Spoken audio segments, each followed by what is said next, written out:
Hi everyone, welcome to Dharma Earth's Dose of Dharma, and this is your dose of Dharma for today. So previously we talked about not associating with fools and also associating with the wise. And we don't associate with fools because of the perils that they bring to us, and we associate with the wise because they will bring us happiness in the present and in the future life, right? And we also talk about nowadays, it is usually people are the mix, right? Sometimes some people are fool, sometimes some people are wise, including us, right? So we talk about interacting with people using the concept of impermanence, right? With the understanding of impermanence, with the understanding that sometimes we and other people sometimes are fools, sometimes are wise, and we can accept it, then when we interact, it will be easier for us, right?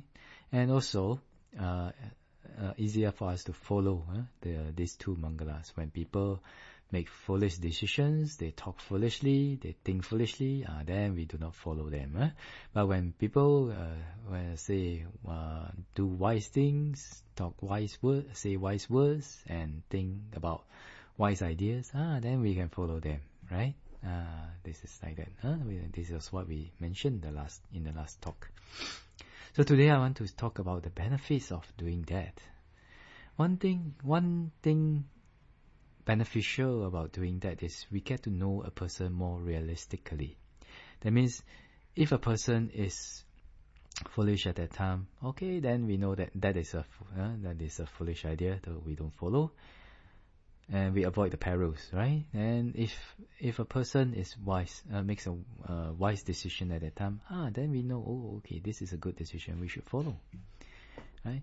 So it helps us to know a person realistically, moment to moment. Because sometimes this moment somebody may have foolish thoughts, then another moment they may have wise thoughts, right?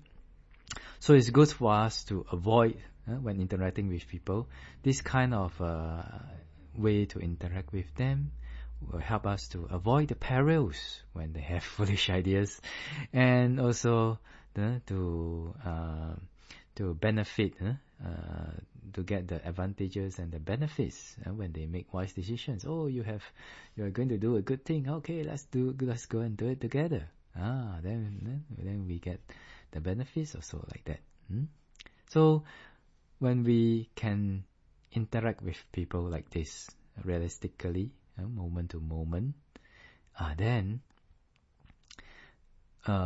we will be careful. Like we've said previously, we will be careful.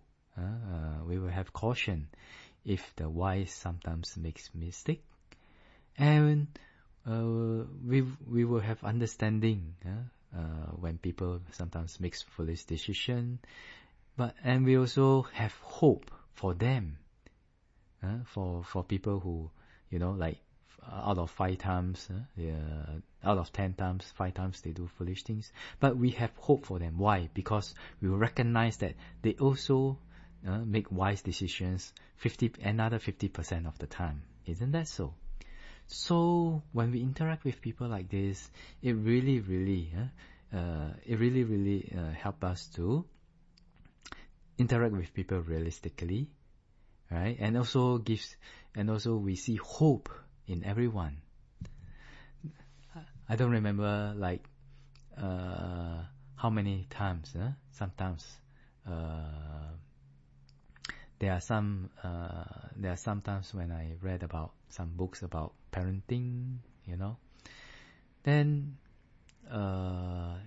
sometimes in those books they say that sometimes the talent of a child is killed, in inverted brackets, is killed by their parents and by their friends. Why?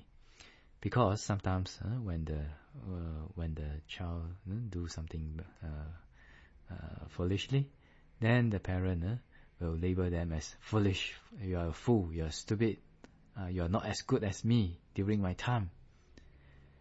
Then what does the child think? And a child, if somebody keeps telling, especially if the parent keeps telling the child, you are no good, you are foolish, you are stupid, you are no better than me during my time, then what kind of character will the child develop? I mean, maybe 80% of the time they'll have an inferior complex, right? Then when they have an inferior complex, and they don't dare to do the things that sometimes they dream of. And maybe that dream may be a good dream. It may be a good idea. It may be some talent that is hiding inside them. But because of this inferior complex, then they don't dare to take the next step. Right?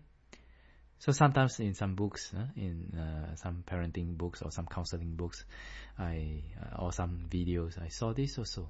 I saw this, and after deep reflection, yes, you see, yeah, sometimes the words that we unknowingly say someone can accidentally, unknowingly, in inverted brackets, kill someone, right?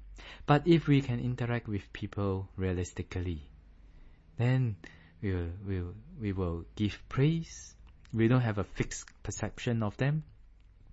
Then we can really relate to them according to the things that they do, the words that they speak, and the ideas that they have. If it is a wise idea, and wholesome one, then we rejoice in that, and we approve of that, and we praise them and encourage them for that. And if it is a foolish idea, it is a foolish decision, if that is an unsuitable speech, then we address them according to their actions and their speech and their thoughts, right? Hey, this idea is no good. This idea is unsuitable. This thinking is unsuitable. This speech is unsuitable. This action is unsuitable. When we do this, then the child, actually we are encouraging a good behavior to increase, and also discouraging bad behavior to develop. Isn't that so? Right? So it is really, when we interact with people, it is really very good if we can interact with people realistically according to the decisions, whether it's a wise decision or a foolish decision, or wise thought or foolish thought, or wise speech or unsuitable speech, like that. This is one thing. So another advantage, another benefit is that when we address issues instead of getting very personal, then the child or your subordinate or your employee or the one that you are talking to, it is in a better situation for them to learn, because they know that, I'm wrong in this issue, but I'm foolish in this issue, but that doesn't make me a foolish person, right? Because the Buddha says, if somebody is that's foolish, he knows he's foolish, then to that extent he's not foolish, right? So if somebody knows that what he makes is a foolish decision, and he accepts that it's a foolish decision, there must be some wisdom in that. Isn't that so? At least he knows his mistake, and it takes courage to know, to be able to accept that one is making a wrong decision, or doing something unsuitable, saying something unsuitable, or thinking something unsuitable.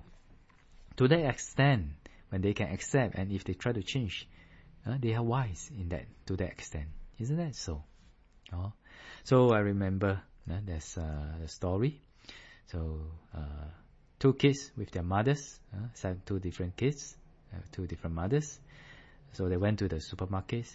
So in the supermarket, there are sometimes the promoters, they will stack up some cans, or stack up some milk powder, cans of milk powder, like a pyramid, right? And then the two kids, they accidentally did the wrong thing. The same wrong thing, they knock onto the pyramid, and then the whole pyramid collapsed, right?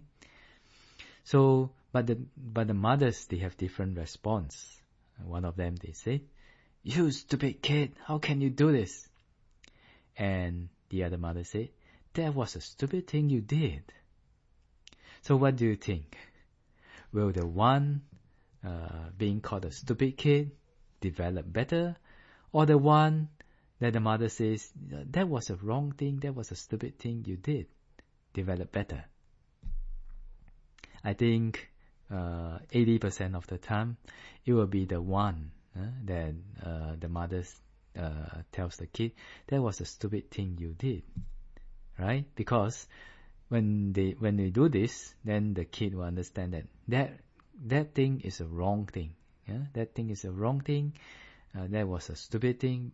But he's not stupid, and he doesn't have a chance to have a fixed perception that he is stupid, right? Because the mom is just addressing the issue instead of him, instead of directing the arrow to him, right? So he feels, so definitely, if let us place ourselves in that position, if we are in that position, then we know that, we have hope.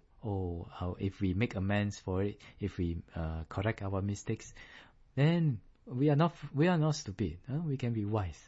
But if we put ourselves in the shoes of the other kid, where the mother, if you do something wrong, then the mother or the parent says, you are stupid, you are not as good as me during my time. Then ultimately, what will happen to this child? Maybe 50 to 70% of the time, they may develop an inferior complex, right? And when they have inferior complex, what does it do? Sometimes, because of this way of parenting, then it kills the talent. Sometimes it kills some hidden talent, sometimes it kills some hidden potential, sometimes it kills some hidden ideas in the kids. So when they grow up, then the kids, maybe they have a good idea, maybe they